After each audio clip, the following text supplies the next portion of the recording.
open your papers. So, here I am in a nice comfy red chair, stressing about how my students are doing for their exam. Of course, there's more to it than just a pay cut for me. If my students don't pass this exam, I can't return to my home planet. Wait, you didn't know I was an alien? I thought all teachers were aliens, being sent to this rock for failing their exams. They aren't? Oh, well, this suddenly makes far more sense. Looks like I have some explaining to do. So it all started back when I failed my exams. I failed my driving test. I believe it was 20 years ago. Now, where I'm from, it's a grave offence to fail any exam. And so, this court sentences you to live in exile on Earth as an exam writer until you can prove your worth to us. And so, I was sent to Earth, living my days under the assumed identity of Shannon Skoda, an examiner for Qualifications Wales, and a writer of many a subject in my time. Having been retrofitted into people's memory with some clever alien tech, it was like I was always here. Having arrived on Earth, I began writing exams for students all over the country in a wide variety of subjects. After all, this identity did have a lot of teaching degrees, and I tell you now, I wrote some cracking questions. I managed to include a question about sourdough in every math paper since 1995. Oh, it was all going so well until that fateful morning I got a call from my boss. Skoda, your teaching expertise is needed to teach as a long-term sub in Astro High School. Safe to say, I was quaking in my boots. I'd never taught a class in my life.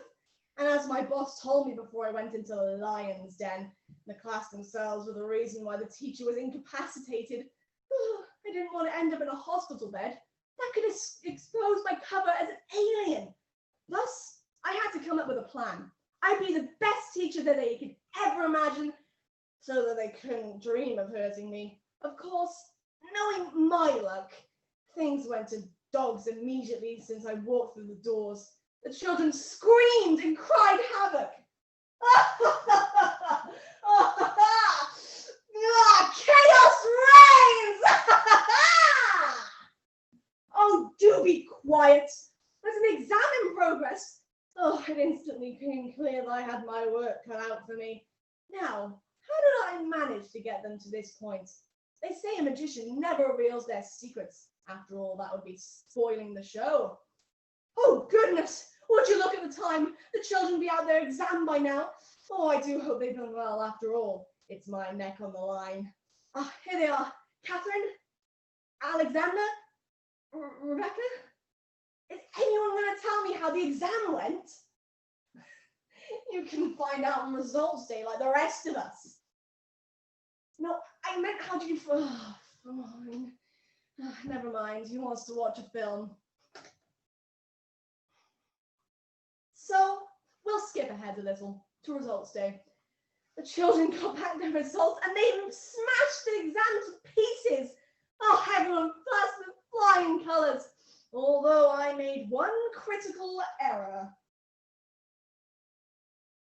You have made one critical error! Yes, I'm aware.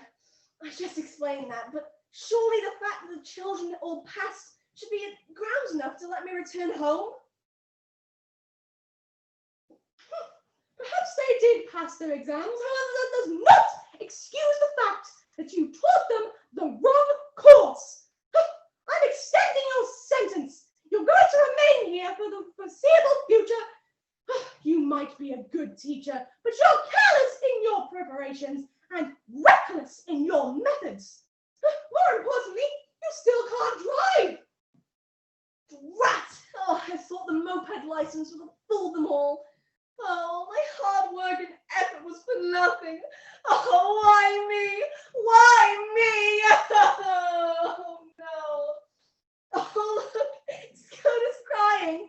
Must be tears of joy. We were a pretty awful class. I don't think she expected us to pass. Speaking of class, Nando's has a results day discount, doesn't it? Want to go grab one? Sounds great. I don't think I can stand Skoda's crying so blooming loud any longer.